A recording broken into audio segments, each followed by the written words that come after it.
Sveiki, čia VMGTV, aš esu miksologė Justė ir šiandieną jums pagaminsiu kokteilį Margarita. Šiam kokteiliui mums reikės tekilos, apelsinų likerio ir cukraus sirupo, citrinos ir laimo.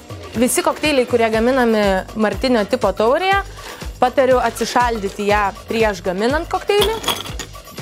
Tekila 50 ml. Apelsinų likeris 20-30 ml. Cukraus sirupo. Jo dėti labai daug nereikia, tai būtų apie 5 ml. Citriną aš spaudžiu visuomet, netrinu. Kai kuriuose baruose galite pamatyti, kad žmonės, barmenai trina, ko aš nepatarčiau, dėl to, kad vaisiai yra nupurkšti ir tai gali priduoti kartumo. Ir laimo vaisius taip pat. Kažkur pusę vaisiaus. Kaip ir kiekvienam kokteiliui reikalingas ledas.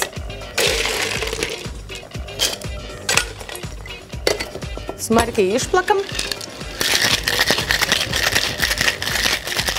Margaritos taurę puošiame druskos krašteliu. Tai padaryti vėlgi nėra sudėtinga.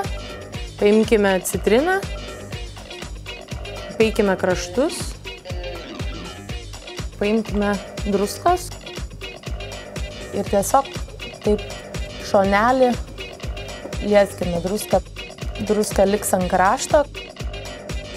Svarbu, kad druska nepapultų į pačią taurę, dėl to, kad tai apkartins jūsų kokteilį. Tai prieš pildami galima padaryti taip. Belieka kokteilį perpilti į taurę. Ir žinoma, kokteilį reikia papuošti. Šį kartą pasirenku žaliąją citriną.